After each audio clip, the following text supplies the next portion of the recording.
Do you ever get melodically stuck? That is, you start a melody, you've got something good, but you don't know what to do next? Hey, it happens to all of us. That's what we're going to discuss today during Dr. Doug's Daily Tips for how to write great LDS church music. To help us, we're going to use this primary song, Father, I Will Reverent Be, found on page 29 of the LDS Children's Songbook. This beautiful little primary song has a secret that is very easy to use. It's not the only how to get unstuck with your melody secret, but it's a really good one. It's so good that all the great composers use it a lot. So let's take a look. This little song starts in the key of D major, and let me just play you this opening line so you get the sound of it in your head, and then we'll zoom in on this melody technique.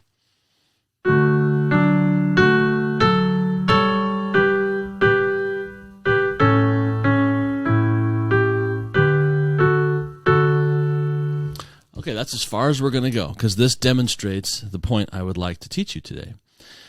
Let's zoom in and look at this. This little melody, this 4-bar melody, is broken into 2 halves. Okay, now let's zoom into the first half and see what's going on. We start with a leap down, and then we leap up the 1 chord. We're in D major, D, F sharp, A. We start on the 3rd scale degree, we leap down to D, the tonic note, and then we go right up the arpeggio, the chord, the broken chord, da, da, da, da, and we go up another 3rd. So we have leaps of 3rds in a row. First a leap down, and then we leap up in 3rds, and once we get to the top 3rd, then we turn around and step down and pause on B. And that's a good little melodic kernel, good little phrase. It has direction. It shoots all the way up to that high C sharp, which is a very potent note in this key. It's the 7th scale degree. And when you hit the high 7th scale degree, you really feel the gravity pulling you back towards the D. But it doesn't give us the D, so it holds our attention. That's a very powerful melodic turn of phrase. And it pauses on another potent note, the 6th scale degree, the B, which is not part of the 1 chord. So it's still like hanging. It wants to resolve. It's just kind of waiting there. Okay? So that's the first little phrase. Now, let's look at the second phrase. And what we're going to do is we're going to compare the second phrase to the first phrase. So our first phrase has that melodic shape, first a leap down, then stepping right up the chord in 3rds until it gets to a high point, the C sharp, and then that high point steps down. Now, look at this second melodic phrase.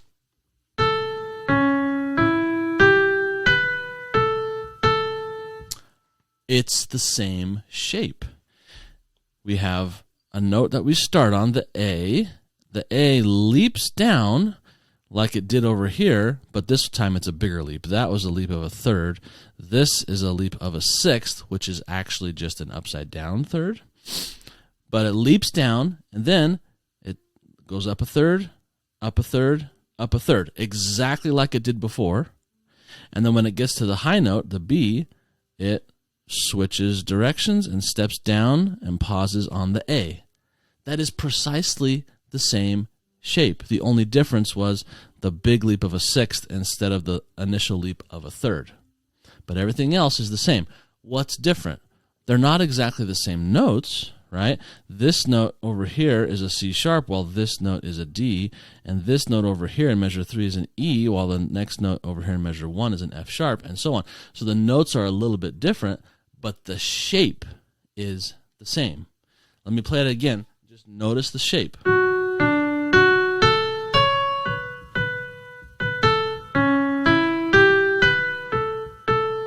Okay, so when you have a melodic phrase that gets repeated but on a different note, that's what we call a sequence.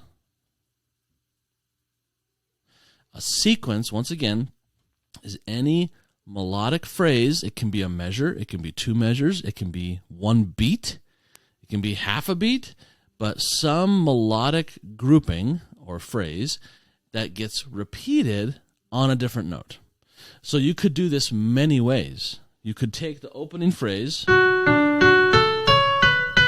and do the entire thing up a step. You could start on G. G, E, G, B, D, C sharp, C sharp. Or you could start it on A. A, F sharp, A, C sharp, E, D, D. Those are all sequences. You play one, then you play another, a step up or a step down, or a third up or a third down. Doesn't really matter where you take it. It's just the same material repeated on a different pitch level. In this particular case, it takes it down a step. We start in the D major one, then we take it down. Now, that's a really powerful melodic technique. So if you are stuck with your melody, if you've written a couple of measures and you're like, I really like this, but I don't know what to do next, try making it a sequence. Try taking the same melodic shape up a step, or down a step, or up a third, or down a third, and see where that takes you. Often it'll take you to a beautiful place. And then throughout the melody, you can return to that same melodic material and present it in different guises. You could flip it upside down. See how this goes down and then up? Well, what if you did the opposite? What if you started and you went up and then you leapt down? Ooh, same melodic material, but in reverse, upside down. You could try it backwards, basically just play the same shape backwards, and so on. These are excellent melodic techniques that can help you take the bit of melody you love and extend it and turn it into a full melody. Now, one last thing. Notice that when this first half of the tune is playing, underneath it we have a 1 chord and a 4 chord, very basic chords. And then the second half, we have a 5 chord followed by a 1 chord. What is the distance between the 1 chord and the 4 chord? Well, the 1 chord in D major is D, and the 4 chord is G. So how far away are they? D, E, F sharp, G. They're a fourth away. Okay? That harmony worked really well to accompany the opening melodic segment. So a similar harmony will probably work well to accompany the second melodic sequence, the second half of that melodic sequence. But it has to be slightly different because the notes are different. But because it's the same shape, the relativity between those two chords will often be the same. For example, this 5 chord is A, C sharp, E, going to the 1 chord, which is D, F sharp, A. Well, how far away is the A chord from the D chord? If you count from A, B, C sharp, D, it's another fourth. So really, we have the same shape in our harmony as we do in our melody.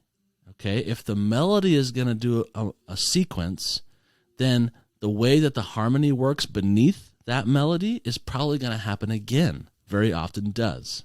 Okay, so that is your gem for today. If you're melodically stuck, try a sequence. Take the same phrase, step it up, try it there, or step it down, or leap up, try it there, leap down, try it there, and then try to accompany it with the same shape of harmony that has the same relativity to itself, where like the 1 and the 4 chord were a fourth away in the first example here, and the 5 and the 1 chord were also a fourth away in the second half. Alrighty, if you enjoyed this, please hit subscribe and ring the bell so you get notified every time I post a video here. And if you'd like more free lessons about how to write great LDS church music, I've got a bunch more for you over at latterdaymusiversity.com. That's www.latterdaymusiversity.com. Thanks very much. See you next time.